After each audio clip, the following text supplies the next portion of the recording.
Bonjour à tous, soyez comme d'habitude les bienvenus sur Monaco Info. Il est l'heure de votre JT.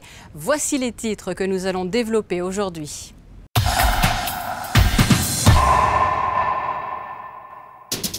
À Anote, son Altesse Sérénissime le Prince Albert II a visité la maison d'Amélie, l'établissement que le souverain avait inauguré il y a 2 ans. Il s'agit d'un rendez-vous estival organisé sous le chapiteau Espace Fontvieille. Le Circus Dinner Show ouvre ses portes à la fin du mois. Le NMNM, de son côté, a convié de nombreux jeunes enfants afin de participer à ses ateliers à la Villa Saubert. Et puis il sera question de tennis pour terminer avec la Coupe Davis. Monaco affronte le Maroc. Je vous le disais en titre, direction Anote pour débuter, où il y a 2 ans, son Altesse Sérénissime, le Prince Albert II, avait inauguré la maison d'Amélie. Pendant plusieurs années, Monaco Disease Power a œuvré pour la création de ce gîte d'accueil destiné à des enfants, des adolescents et même à l'ensemble de leur famille. Plus d'explications dans ce reportage signé Vanessa Dessy. C'est aujourd'hui un lieu de villégiature très demandé. La maison d'Amélie permet d'aider au mieux les personnes souffrant de handicap et d'accompagner leur famille. Le bâtiment de près de 500 mètres carrés peut accueillir 19 enfants de 5 à 20 ans ainsi que leurs proches. La structure propose différentes activités selon les besoins des pensionnaires, avec un grand jardin, un potager, une salle de psychomotricité, de balnéothérapie et de zones privatisées. Chacun peut alors profiter de ce lieu adapté. Piloté par l'association Monaco Disease Power, le projet a été concrétisé en 2013. L'idée, elle est venue, je dirais, du vécu et probablement d'une histoire personnelle avec ma fille Amélie, parce que c'est son prénom, et également et surtout, je dirais, des rencontres que j'ai pu faire avec d'autres parents et donc d'autres enfants qui avaient des problèmes, je dirais, différents, voire plus importants que le nôtre, et qui m'ont fait, je dirais, qui m'ont donné l'envie de construire quelque chose et un lieu qui était propre à ces personnes, adultes ou enfants, qui souffrent d'un handicap, alors quel qu'il soit, et plus particulièrement, je dirais, naturellement pour nous dans la gestion sur le handicap mental et l'autisme. Et c'est un lieu qui leur est totalement dévolu, qui est totalement aménagé dans le respect de l'accessibilité à la mobilité et dans le respect de la personne aussi, ce qui est important. Et je crois que ce qu'on a réussi, je pense qu'on peut le dire, c'est le mélange d'un lieu qui est propre, qui est dévolu, mais qui est totalement ouvert sur les autres, sur le village, sur la ville, sur la commune, sur les habitants. Donc je crois que c'est la conjonction des deux qui fait qu'aujourd'hui ça fonctionne. Et c'est à Anote, dans les Alpes de Haute-Provence, que le projet a vu le jour. Placé entre mer et montagne, ce petit bourg bien desservi a la particularité d'être ouvert sur 5 départements. Symbole de solidarité, c'est un lien de plus entre la commune et la principauté. Pour la commune d'Anote, c'était intéressant d'avoir cette image de cette maison d'Amélie qui reflète à l'extérieur un petit peu la renommée de notre village. Et je pouvais que m'en réjouir. Et donc, bien entendu, nous avons mis ce terrain à disposition de l'association immédiatement, en pensant qu'il n'était pas trop mal placé, parce qu'il était à proximité du cœur du village, et tout en étant légèrement à l'écart. L'idée de ce projet m'a emballé, d'abord parce qu'il y avait un côté social et un côté humain qui était super important.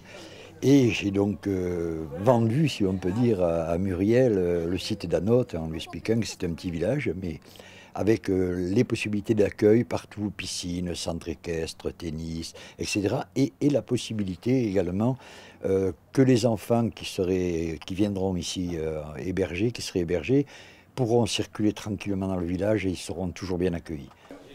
La maison d'Amélie souhaite aujourd'hui s'agrandir en proposant d'autres formules réservées cette fois-ci à des cas plus difficiles, comme par exemple des enfants atteints d'autisme plus sévère. Retour en principauté où pour la 4e année consécutive, le chapiteau Espace Fontvieille va retrouver de l'animation en plein été. En effet, les soirées du Circus Dinner Show vont reprendre à compter du 31 juillet et jusqu'au 23 août. Le récit de Patricia Navarro. La formule a fait ses preuves et chaque année désormais depuis 4 ans, des artistes de cirque prennent leur quartier d'été sous le chapiteau de Fontvieille. Certains d'ailleurs connaissent bien les lieux pour s'y être produits lors du Festival international du cirque en janvier. Les soirées du Circus Dinner Show reprennent dès le 31 juillet avec une très belle affiche.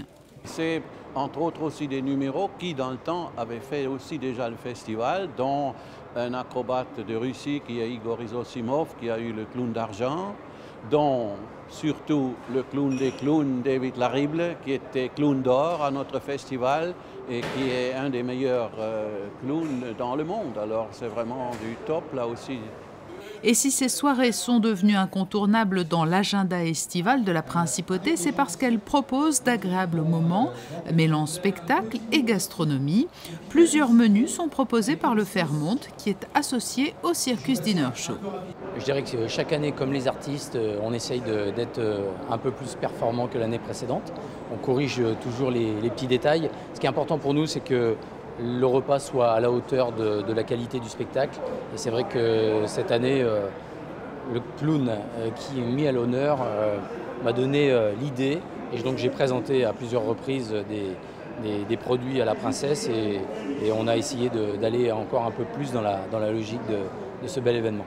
Nouveauté cette année, les spectateurs venant pour la plupart en famille, des menus tout spécialement confectionnés pour les enfants seront disponibles, le tout servi en musique avec en toile de fond l'orchestre de Carmino D'Angelo, le Golden Jazz Big Band.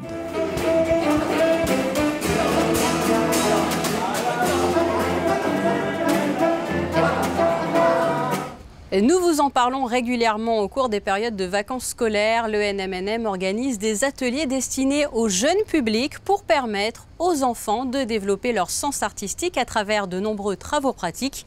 Anthony Micou a assisté à l'atelier destiné cette semaine aux 6-12 ans. Voyez son reportage. Ils se sont inscrits pour la semaine, déterminés à construire un village utopique en carton.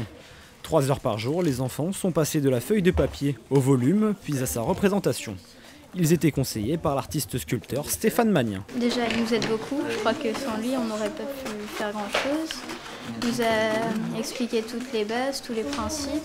J'aime bien créer, j'aime bien la géométrie, l'architecture. Donc c'est aussi bien que la plage, parce que la plage, on a tout l'été pour le faire. Alors que là, c'est qu'une semaine sur toutes les vacances. Donc je pense que ça vaut le coup. Laissés en autonomie, ils ont commencé par fabriquer un dodécaédron à 12 faces à partir d'une seule et même pièce, pliée et répétée dans l'espace qui forme le volume. Un exercice d'André Emmerich, donné aux étudiants des Beaux-Arts de Paris en 1968. On va faire de grandes cabanes qui ressemblent un peu aux formes en papier. Et on va essayer de la faire la plus grande possible pour pouvoir entrer dedans et en faire plusieurs pour pouvoir faire plusieurs cabanes. Avec leurs cabanes géométriques, certains s'imaginent déjà architectes. Peut-être imiteront-ils à l'avenir leur professeur du jour, qui a créé le salon de lecture de la Villa Sauber, un espace de méditation conçu dans le cadre de l'exposition Construire une collection. Dans le reste de l'actualité, en images, souvenez-vous, il y a 7 ans, au cours de l'été 2008, le Grimaldi Forum avait proposé au public une très belle exposition dédiée aux reines d'Égypte. Eh bien, sachez que cette exposition est actuellement proposée à plus de 10 000 km d'ici, au Japon. Après le Japon, retour en Principauté, plus particulièrement sur le quai Antoine Ier, où vous le découvrez sur ces images. La maison Riva, bien connue pour ses unités qui partent en mer, a organisé une très belle soirée en présence de son Altesse Sérénissime, le Prince Albert II. Tennis avec les premières rencontres liées à la Coupe Davis et au match de barrage Europe-Afrique. Nous vous en parlions dans notre précédente édition. La Principauté de Monaco est opposée au Maroc. Retour sur la première journée de compétition au Monte Carlo Country Club avec Fabien Bonilla. Le premier match oppose le joueur numéro 1 monégasque Benjamin Balret, 335e à l'ATP face à Yassine Mbarek, 913e joueur mondial. Alors que l'on imagine Benjamin dominer la partie, c'est le Marocain qui va remporter le premier set au tie-break.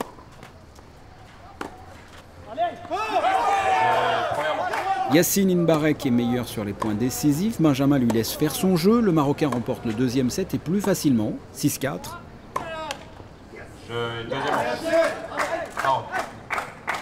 Il est vrai que le monégasque n'est pas au meilleur de sa forme physique. Il faudra attendre le troisième set pour voir le Benjamin Balret que l'on connaît, incisif. Il gère davantage la rencontre, fait courir son adversaire. Il joue mieux et remporte ce troisième set 6-1. La partie semble relancée, le 4e set sera Hitchcockien. Benjamin mène 4 jeux à 0. Le reste ne devrait être qu'une formalité. Pourtant, le Marocain remonte petit à petit au score, 4-3. À 5-3, Benjamin a même une balle de 7. Une chance qu'il ne saisira pas. Le 4e set ira au tie-break. Benjamin Balret n'est plus dedans et perd la rencontre en 4-7. 7-6, 6-4, 6-1, 7-6. Le premier point va au Maroc. Un gros sentiment de déception, quoi. Parce que je savais très bien, comme je vous l'avais dit, que ce joueur était peut-être tennistiquement moins fort, mais c'était un accrocheur de premier ordre. Et puis, dès les 2 premiers sets, il a dominé Benjamin physiquement. Pour avoir un petit coup de barre au 3e set, on est vraiment là, j'avais vraiment l'espoir, un double espoir déjà avant le match et au 3e set. Et lorsque Benjamin domine le 4e set et qu'il perd le 4e set, c'est difficile à digérer. La deuxième rencontre opposera Romain Arnaudot, 600e à l'ATP en rouge, face au joueur numéro 1 marocain Lamine Ouabab, 263e joueur mondial en pleine forme. Lamine remporte le premier set facilement, 6-1. Ce sera le dernier, contre toute attente. Romain renverse la vapeur et empoche les 3 sets suivants facilement, 6-1, 6-2, 6-4. La partie est relancée, 1 point partout. La suite sur les cours du Monte Carlo Country Club, samedi 13h avec le double et dimanche dès 11h, les simples. Et nous passons au football pour clore cette édition. Le tirage au sort lié aux rencontres européennes a eu lieu vendredi à la mi-journée au siège de l'UEFA. Le verdict est donc tombé pour les joueurs de l'ASM FC. L'équipe monégasque devra affronter le club suisse des Young Boys de Berne. Rendez-vous à la fin du mois, donc dans le cadre du 3e tour préliminaire de l'UEFA Champions League. Voilà pour l'essentiel de l'actualité. Passons à présent à vos prévisions météo. Samedi 18, un soleil toujours très chaud et de rares nuages. Les températures devraient atteindre plus de 30 degrés au meilleur de la journée. Dimanche, un soleil un peu plus voilé par instant, sans grande détérioration du temps bien sûr, une chaleur assez lourde. Lundi, du soleil et des nuages isolés, température comprise entre 26 et 31 degrés. Et mardi, toujours beaucoup de soleil et des températures stationnaires. Des températures, vous l'aurez compris, toujours assez élevées. N'hésitez donc pas à boire beaucoup d'eau et à limiter vos déplacements. Ne sortez pas lorsque les périodes de chaleur sont très élevées, entre 10h et 16h, si vous le pouvez bien sûr. Je vous laisse à présent avec la suite de votre programme sur Monaco Info. Et n'oubliez pas, l'actualité, c'est aussi sur le www.monacochannel.mc. À très bientôt.